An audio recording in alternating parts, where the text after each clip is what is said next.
नमस्कार मित्रांनो. गोष्ट आवडली तर नक्की शेअर करा आणि चॅनलवर नवीन आला असाल तर आपल्या यूट्यूब चॅनल प्रो कॅपिटल मोटिवेशनलला सबस्क्राईब करायला अजिबात विसरू नका.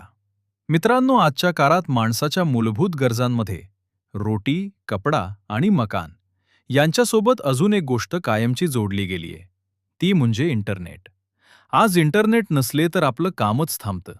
ऑनलाईन क्लासेस असोत, ऑफिसचं काम असो, बँकिंग असो, शॉपिंग असो किंवा मनोरंजन, प्रत्येक गोष्टीसाठी इंटरनेट लागणारच.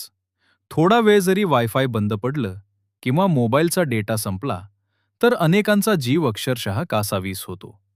कारण इंटरनेट आता फक्त सुविधा राहिलेली नाही, ती आपल्या आयुष्याचा एक महत्त्वाचा भाग बनली आहे. आणि एक गोष्ट मान्य करावी लागेल, जगात सगळ्यांनाच स्वस्त इंटरनेट जर कुठे मिळत असेल तर तो देश म्हणजे भारत. काही वर्षांपूर्वी 1 गिगाबाईट डेटा मिळण्यासाठी लोकांना 200 ते 300 रुपये मोजावे लागत होते. पण आजच्या काळात तोच डेटा अगदी काही रुपयात मिळतो. यामागे टेलिकॉम कंपन्यांमधली स्पर्धा, तंत्रज्ञानातील बदल आणि सरकारी धोरणं मोठ्या प्रमाणात कारणीभूत आहेत. पण आता एक अशी चर्चा सुरू झालीय ज्यामुळे भविष्यात इंटरनेट वापरणं महाग होण्याची शक्यता व्यक्त केली जातीये.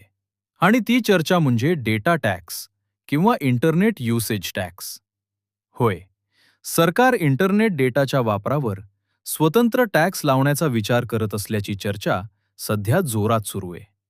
आता प्रश्न असा पडतो की हा डेटा टॅक्स नेमका काय आहे? सोप्या भाषेत सांगायचं झालं तर, तुम्ही जितका इंटरनेट डेटा वापरता त्यावर सरकारकडून एक वेगळा कर आकारला जाऊ शकतो. म्हणजेच मोबाईल रिचार्ज करताना किंवा इंटरनेट सेवा घेताना त्या बिलामध्ये एक अतिरिक्त टॅक्स जोडला जाऊ शकतो. जसं आपण पेट्रोल, वीज किंवा इतर सेवांवर टॅक्स भरतो, तसाच काहीसा प्रकार इंटरनेटसाठीही लागू होऊ शकतो. पण सरकार असा विचार का करतंय? यामागे काही कारणं सांगितली जातात. पहिलं कारण म्हणजे आज भारतात इंटरनेट वापरणाऱ्यांची संख्या प्रचंड वाढली आहे. कोट्यावधी लोक दररोज इंटरनेटचा वापर करतात. Social media, video streaming, online gaming, online व्यवहार, सगळीकडे डेटाचा मोठ्या प्रमाणावर वापर होतोय. दुसरं कारण म्हणजे डिजिटल इकॉनॉमी वेगानं वाढतेय. ऑनलाईन प्लॅटफॉर्म्स, डिजिटल सेवा आणि इंटरनेटवर आधारित व्यवसाय यातून मोठ्या प्रमाणावर पैसे फिरतात.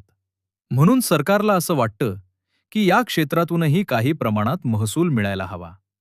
तिसरं कारण म्हणजे इंटरनेट इन्फ्रास्ट्रक्चर उभारण्यासाठी आणि त्याची गुणवत्ता सुधारण्यासाठी मोठ्या प्रमाणावर गुंतवणूक करावी लागते. नवीन टॉवर्स, फायबर नेटवर्क, 5G तंत्रज्ञान हे सगळं उभारण्यासाठी खर्च होतो.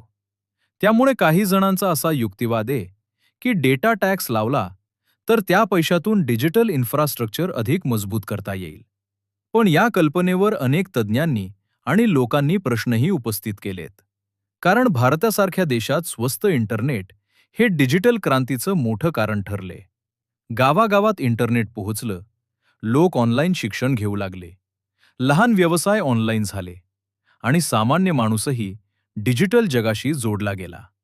जर इंटरनेट महाग झालं तर याचा सर्वात जास्त परिणाम कोणावर होईल? तर तो होईल सामान्य नागरिकांवर. विद्यार्थी, छोटे व्यावसायिक, फ्रीलान्सर, कंटेंट क्रिएटर, यूट्यूबर्स ज्यांचं कामच इंटरनेटवर अवलंबून आहे, त्यांच्यासाठी खर्च वाढू शकतो. मोबाईल रिचार्ज महाग होऊ शकतो. ब्रॉडबँडचे प्लॅन्स महाग होऊ शकतात. आणि इंटरनेट वापरणं हळूहळू काही लोकांसाठी परवडणं कठीण होऊ शकतं. म्हणूनच या प्रस्तावावर मोठी चर्चा सुरू आहे. काही लोक म्हणतात की इंटरनेटवर टॅक्स लावणं योग्य नाही, कारण इंटरनेट ही आजच्या काळात मूलभूत गरज बनली आहे. तर काही लोकांचं मत आहे की जर योग्य पद्धतीनं टॅक्स लावला गेला आणि त्यातून डिजिटल सुविधा सुधारल्या तर त्याचा फायदा देशालाही होऊ शकतो. मात्र एक गोष्ट स्पष्ट आहे, आज इंटरनेट आपल्या आयुष्याचा इतका मोठा भाग बनलाय की त्यावर होणारा प्रत्येक निर्णय थेट आपल्या दैनंदिन जीवनावर परिणाम करू शकतो.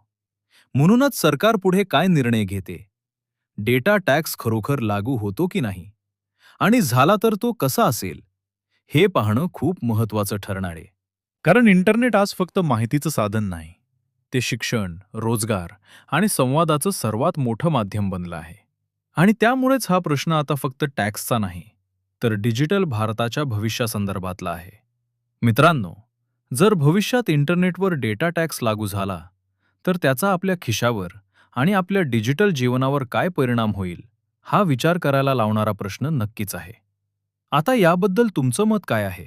इंटरनेटवर डेटा टॅक्स लावणं योग्य आहे का? की इंटरनेट सर्वांसाठी स्वस्त आणि सहज उपलब्धच राहायला हवं? तुमचं मत नक्की कमेंटमध्ये लिहा. धन्यवाद.